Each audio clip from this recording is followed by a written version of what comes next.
Hello everyone, good morning, good afternoon, good evening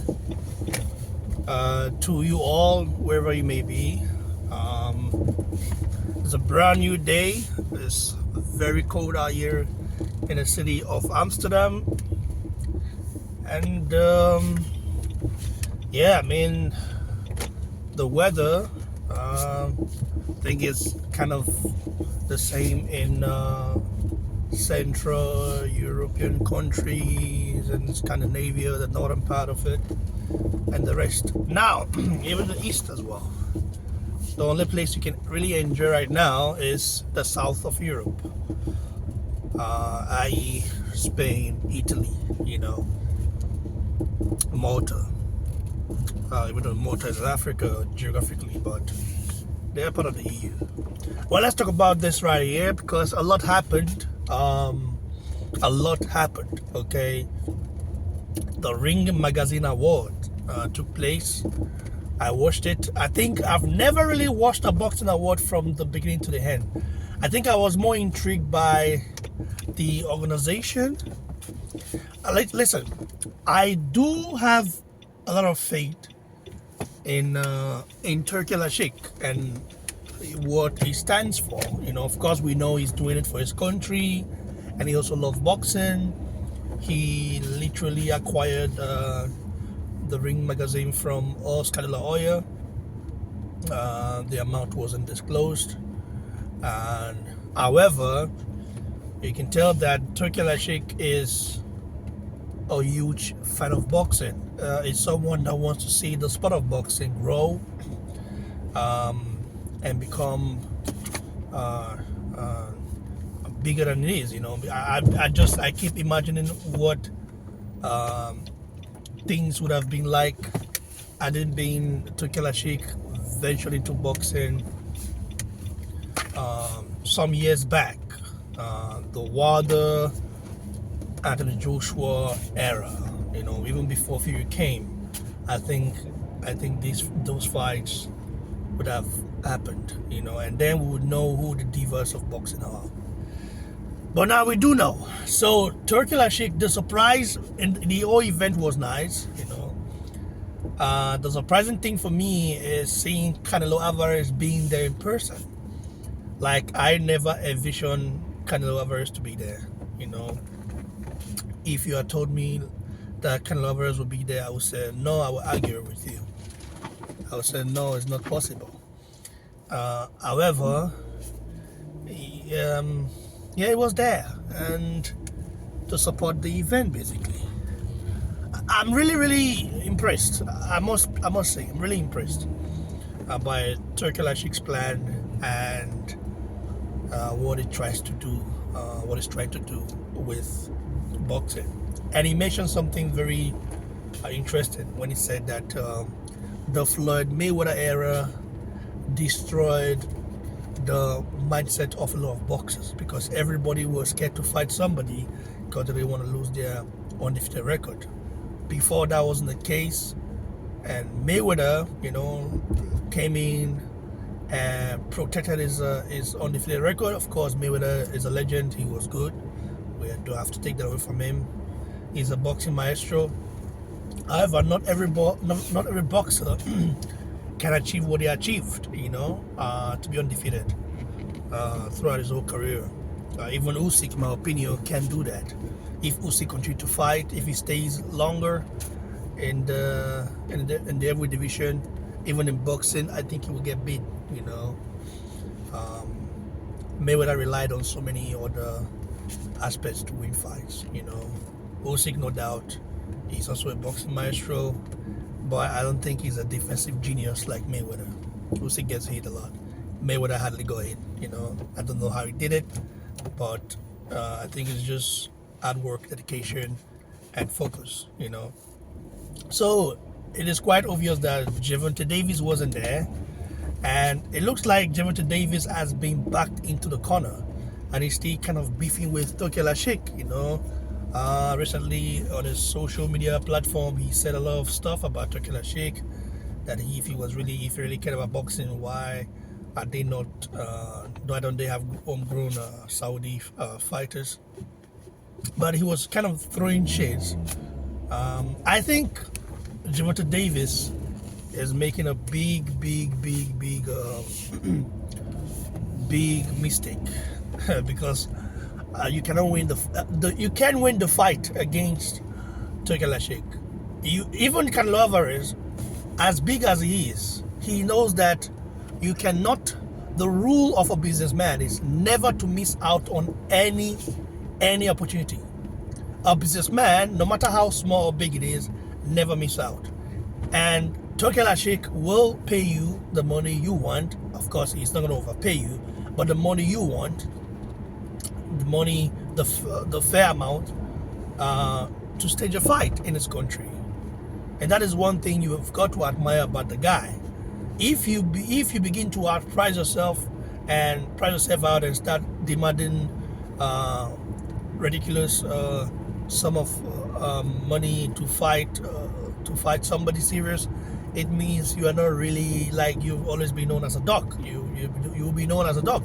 I think Gervonta Davis is at that point where he's literally having a hard time because he's 30, right? So it's not a long left for him, and he's frustrated with PBC. Amazon deal didn't go through. I mean, of course, they say they signed a 7-fight deal, but things are not looking nice. So at the event, a lot of people met, a lot of rivals met each other, and Martin Bakole met and Joshua, and they all smiled, and everything was kind of fine. And say, "Oh, I'm going to knock Joshua out. I want the fight to happen in Africa." We know Martin Bakole is like, he wants the fight against Anthony Joshua to grow his name, to grow his brand. You know what's funny, huh? Joshua is actually the real deal, bro. I don't know any fighter who got basically stopped in their last fight, and the fighter will still be bigger than the one who stopped him. Joshua is still bigger than Dubois commercially.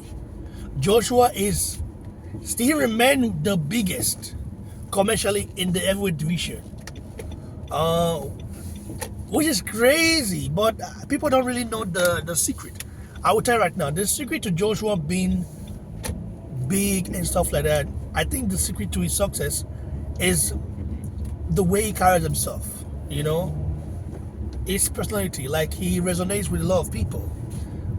He's just that regular guy you can meet in the street and just have a chat with and move on.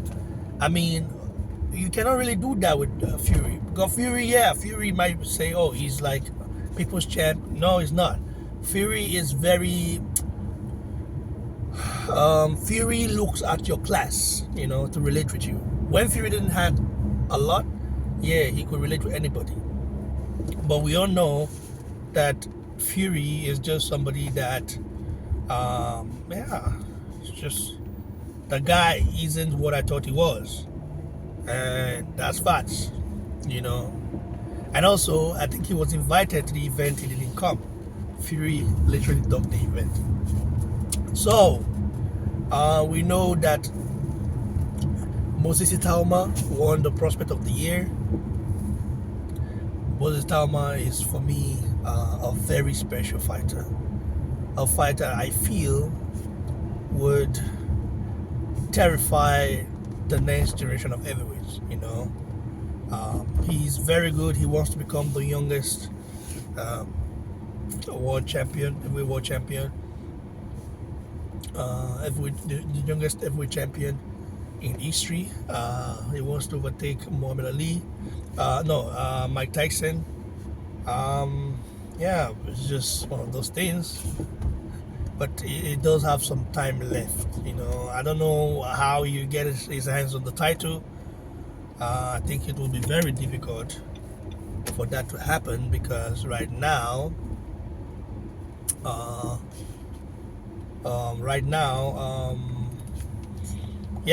Dubois needs to fight Parker, and after that, fight the winner of Bakole Ajagba.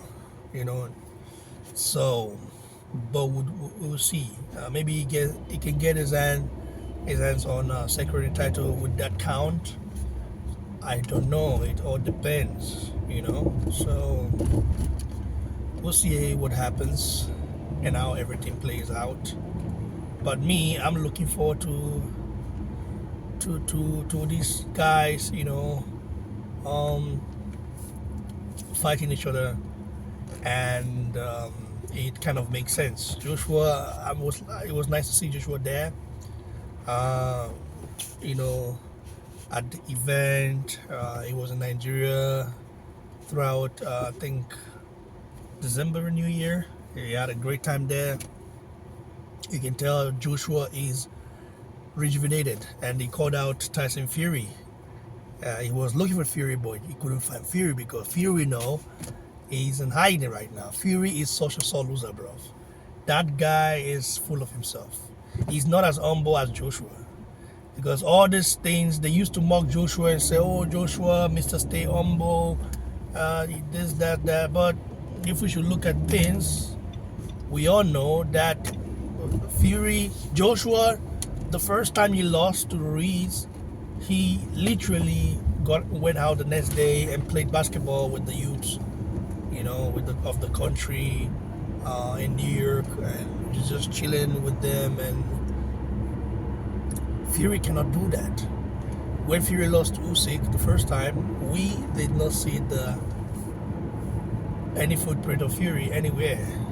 The guy just basically vanished. Man, it's crazy. But this is what happens when you think you can never lose. And I feel like Turki Lashik exposed all these fighters. And I feel what Turki Lashik is trying to do, he's trying to create a system whereby losing is not the end of it all. If you lose, you can still come back, like the UFC model. Like the UFC model is very nice, because if you lose, it's not the end of it all. Like, you go back and strategize. If the guy was better than you, then the guy was the better man. That's how I see it. And it's one of those things we do need to learn. But boxing, the Mayweather system actually made everything very difficult. So the whole event was nice. But Lawrence Okolie, I saw him there in the picture that they took, but I didn't see him the whole night. I mean, DAZN or even TNT did not mention him. I don't know if I saw him because I watched the whole event. Maybe it's just, I don't know. But there were a lot of people there. And so February 22, that's the day that the first real season card starts, and we know that Dubois versus Parker is a big fight. I think Joshua picked Parker to win. We know Ajit Caballero and Jilei Zhang. I think Joshua picked Ajit Caballero. I don't know. Caballero is a very good fighter though. Martin Bakole and Ajagba is I would have loved it to be on the card, but I can understand why it's not on the card. So things happen. But we'll see though how these things play out. I'm looking forward to all these fights happening.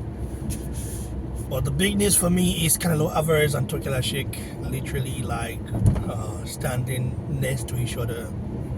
And yeah, man, like, some people might not like it. And some people think, oh yeah, Canelo Alvarez is bigger than Turki Lashik. Well, the thing is that Canelo Alvarez cannot sustain boxing. The only man that can sustain boxing is Turki Lashik. And if by any circumstance that something happens and he goes out of the sport, I would love to see the promoters continue to work together now. But I think it will go back to how it used to be before, because promoters would never put their own money in to make an event great as Turki Lashik does it. I don't think anyone can replace that. Only the Saudis can actually get that moving. So Saudi Arabia right now has a lot to offer, a lot of things going on there, and I feel it's quite interesting. all these fights are necessary, and we hope to see all these fights happen. I'm waiting for the Jagba Bakole official announcement and where it will take place. I don't know where, but Bakole, the way he's talking, the way he's behaving, I think he's making a big mistake overlooking Jagba. Because believe you me, Jagba is no scrub, and when he lands on a Bakole can take a punch. But I don't think he's been hit hard in his professional career like Jagba will hit him. I think if Jagba uses jab well, if the old Jagba comes back in combination with the new Jagba, you are going to see a total war. Jagba is one thing about Jagba is that he's got heart. And Bakole say, yeah, I'm gonna stop at Jagba, I'm gonna do that. I just looked at him and laughed. Okay, we'll see about that. I'm going for Jagba. I think Bakole is beginning to have too cocky. He needs to stay humble, but it looks like he's beginning to believe in his own hype. And if as a fighter you begin to believe in your own hype, that is where you lose that hunger, you lose focus. You see Usyk, for example, no matter how well he does in a fight, he never believes in his own hype. He never say, oh yeah, I'm invincible, I'm this, I beat everyone. Of course, we know Bakole is a danger to anyone. We know that. It's history. Of course, people also talk about what happened in sparring and stuff like that. So I can understand that, but I don't think he's invincible. I think it can be beaten quite easily as well. Although I don't know if someone can knock him out though. Michael Hunter didn't really knock him out. Michael Hunter, the fight was stopped because Bakole suffered an injury. But Jagba would definitely, if he's preparing well, I think he would do damage and put himself on the line to become a world champion. Imagine how crazy that would be. Jagba beats Bakole and Joseph Parker beats Dubois. Oh my God, I can't wait, bro. Jagba, I think, if Jagba beats Dubois, I think he will make him quit. I just think so. That's what I see. Jagba has got more heart than Dubois. Parker will be a very tough fight because he moves a lot. He knows how to box. But it's not. Parker has been beaten before. Although it's funny though, we don't talk about Joe Joyce anymore, because Joe Joyce remains the only guy to have stopped Joseph Parker, and the first guy to stop Daniel Dubois and made him quit. That's crazy, bro. A lot of you guys shares and subscribe to the channel. I do appreciate each and every one of you that supports the channel. God bless you all. Stay blessed.